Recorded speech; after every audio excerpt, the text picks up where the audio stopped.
स्वागत है आपका UUICI ultimate useful information channel of India में। मैं हूं अभिषेक और आज हम जानेंगे कि हमारे प्रिय गणेश भगवान जी को, गणपति जी को एक दंत के नाम से क्यों जाना जाता है। 6 ऐसी कहानियां दोस्तों मैं अपनी पूरी स्टडी करके लाया हूं, जो मेरा दावा है आपको किसी दूसरे चैनल पर सारी की सारी 6 कहानियां एक साथ मौजूद नहीं मिलेंगी।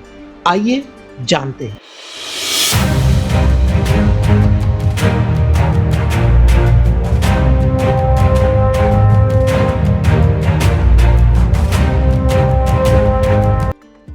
आइए सुनते हैं वो 6 पौराणिक कहानियां जिनके कारण हमारे गणेश जी एक दंत कहे जाते हैं। कहानी नंबर 1, परशुराम और गणेश जी की लड़ाई। दोस्तों, परशुराम जी कैलाश पर्वत पर एक युद्ध जीतने के बाद जब पहुंचे तो वो बहुत तीव्र इच्छा उनकी ये हुई कि वो शिव जी को मिलके अपनी विजय के बारे में बताएं। लेकिन जब वो वहां पर पहुंचे तो कुछ जगहों पे ये लिखा गया है कि शिव भगवान सो रहे थे, कहीं पे लिखा है शिव भगवान जो है वो ध्यान मुद्रा में थे, कहीं लिखा है कि पार्वती जी के साथ शिव भगवान आराम कर रहे थे और गणेश भगवान जी पहरा दे रहे थे। जब परशुराम जी ने बहुत विनती की और गणेश जी नहीं माने तो परशुराम जी अपने स्वभाव के अनुसार गुस्सा हो गए और उसी तीव्र गुस्से में उन्होंने अपना फरसा यानी कि कुल्हाड़ी उठा के उनके ऊपर प्रहार कर दिया। गणेश जी ये जानते थे कि ये फरसा दरअसल शिवजी जी ने उन्हें वरदान के तौर पे दिया है, इसीलिए उन्होंने हथियार अपने छोड़ के, लड़ाई छोड़कर ये प्रहार सहन किया। ये प्रहार इतना तीव्र था कि वो उनके एक दांत पे लगा और उनका एक दांत टूट गया। दूसरी कहानी में रावण का उल्लेख आता है। शिशुपाल वध ये संस्कृत लिपि से ली गई है और यहाँ पर दर्शाया गया है कि रावण ने जब गणेश जी के बहुत ही खूबसूरत, लंबे और सफेद दांत देखे तो उनसे रहा नहीं गया और रावण को ये लगा कि क्यों ना इनके एक दांत जो है वो मैं तोड़कर हासिल करूं और उसे लंका ले जाऊं और वहां पे आभूषण बनाऊं अपनी औरतों के लिए।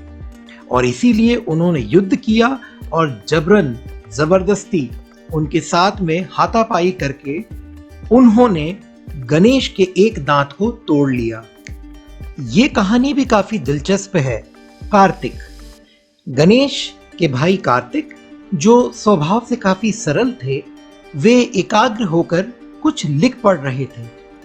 गणेश जी अपनी आदत के कारण बचपन में काफी चंचल हुआ करते थे और उनकी आदत थी मस्ती करने की और इसी मस्ती में वो कार्तिक के नाक में दम करते रहते थे। एक दिन जब कार्तिक, जैसे मैंने बताया कि कुछ लिखने में पूरी तरीके से मग्न थे और गौर से कुछ वर्णन कर रहे थे, तो गणेश अपनी आदत के कारण आकर उनके साथ में अठखेलियां करने लगे। जब मस्ती एक हद से ज्यादा बढ़ गई और कार्तिक के नाक समझाने के बावजूद भी गणेश नहीं माने तो गुस्से में आके दोनों में हाथापाई होने लगी और गुस्से के आवेश में कार्तिक ने गणेश का एक दांत तोड़ दिया। चौथी कहानी जुड़ी है वेद व्यास जी के साथ। जब वेद व्यास जी ने सरस्वती मैया का आह्वान किया और उनसे शक्ति मांगी कि वो महाभारत बोल सकें, तो उन्हें उतनी ही तीव्र बुद्धि और उतना ही बुद्धिमान एक ऐसे व्यक्ति की तलाश थी जो जब वो महाभारत का उच्चारण करें तो वो सारे जो उनके श्लोक हैं उसको समझकर तुरंत लिख सके। इसलिए उन्होंने चुना गणेश जी को, क्योंकि वो विद्या में निपुण हैं। शर्त ये थी कि जब वेद व्यास जी बोलना शुरू करेंगे तो वो बिना रुके बोलेंगे और गणेश जी उसको समझ समझ के बिना रुके लिखेंगे। हुआ यूं कि जब ये चीज शुरू हुई, जब ये प्रक्रिया शुरू हुई तो चलते चलते बीच में उनकी कलम जो है वो खत्म होने लगी गणेश जी की, और इसलिए उन्होंने बीच में अपना एक दांत तोड़ा और बिना रुके, चूंकि ये शर्त थी कि वो लिखते चले जाएं, उन्होंने उस दांत से उस महाभारत को लिखना शुरू किया और पूर्ण किया। पांचवी कहानी दोस्तों चंद्र भगवान के साथ जुड़ी हुई है। दरअसल हुआ यूं कि गणेश भगवान जी के जो वाहन हैं मूषक, उनके साथ में वो अक्सर भ्रमण के लिए निकलते थे और जहां भी स्वादिष्ट चीजें दिखाई दें, जैसे कि मिठाई, फूल, फल, वो खाते रहते थे। एक रात को जब गणेश जी अच्छी खासी मिठाइयां और खूब अच्छे पकवान खाकर निकले और उनके मूषक को उन्होंने कहा कि चलो अब हम घर चलें, तो रास्ते में चलते चलते अचानक से जो मूषक थे, जो चूहे थे, उन्होंने एक बड़े से सर्प को देखा जो रास्ते के बीचों बीच आ चुका था। इतना भयानक वो सांप था, वो सर्प था कि उसे देखकर मूषक को लगा कि अब उनकी जान बचना मुश्किल है। तो वो हड़बड़ा के दौड़ के मूषक वहां से भागने के लिए जैसे ही रास्ते से हटे, तो उस हड़बड़ाहट में गणेश जी अपने वाहन से नीचे गिर गए। और नीचे जब वो गिरे तो दरअसल अपने पेट के बल गिरे, और जमीन में पेट का दबाव पड़ने के कारण जो उनके मुंह में कुछ मिठाइयां थीं वो बाहर जमीन पर गिर गईं।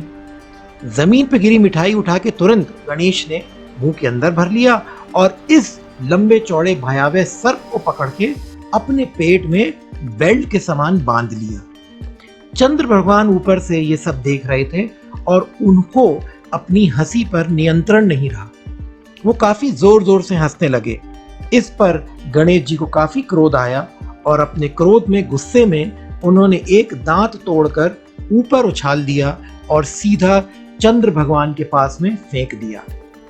और उन्होंने ये श्राप दिया कि अब जिस तरीके से तुम चमकते हो, तुम्हारी जो रोशनी दुनिया भर में दिखाई देती है, वो पूरी तरीके से कम हो जाएगी।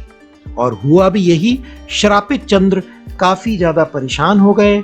उन्होंने ब्रह्मा जी और विष्णु जी के पास में जाके दरखास्त की और काफी ज्यादा समय मनाने के बाद में गणेश जी ने अपना गुस्सा शांत किया और अपना श्राप वापस लिया।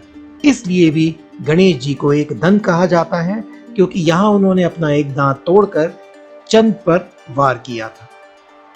इसी श्रृंखला में दोस्तों छठवीं और आखिरी कहानी पौराणिक कथा में जो वर्णन है वो है गजमुखासुर असुर के नाम की। दोस्तों गजमुखासुर असुर एक ऐसा दानव था जिसे वरदान प्राप्त था कि वो किसी भी अस्त्र शस्त्र से नहीं मर सकता, और उसको इस बात का इतना घमंड हो चुका था कि वो सारे ऋषि मुनि देव को बहुत सताया करता था और हर जगह वो विघ्न पैदा करता था। जब सर से पानी ऊपर हो चुका और उसकी जो पीड़ा देने की आदत थी वो नहीं सहन हुई, तो सारे साधु संत ऋषि मुनि ने गुहार लगाई और वो शिव भगवान के पास पहुंचे कि वो कुछ करें। तकलीफ ये थी दोस्तों कि चूंकि अस्त्र शस्त्र प्रयोग नहीं किया जा सकता था, तो शिव भगवान ने गणेश को इस काम को संपन्न करने को कहा।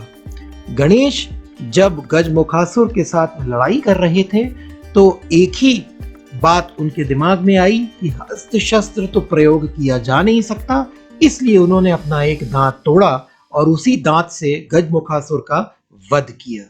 इसलिए गणेश जी एक दंत कहे जाते हैं। तो दोस्तों ये थी वो 6 कथाएं। आशा है आप लोगों को पसंद आई होंगी।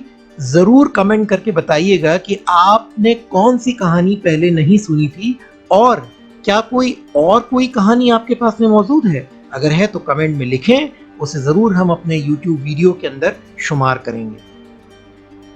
दोस्तों इस चैनल को जरूर सब्सक्राइब करें, क्योंकि 100 से ज्यादा इसी प्रकार की छोटी छोटी लेकिन बेहद यूजफुल इंफॉर्मेशन वाले वीडियोस हमने बना के अपलोड किए हुए हैं।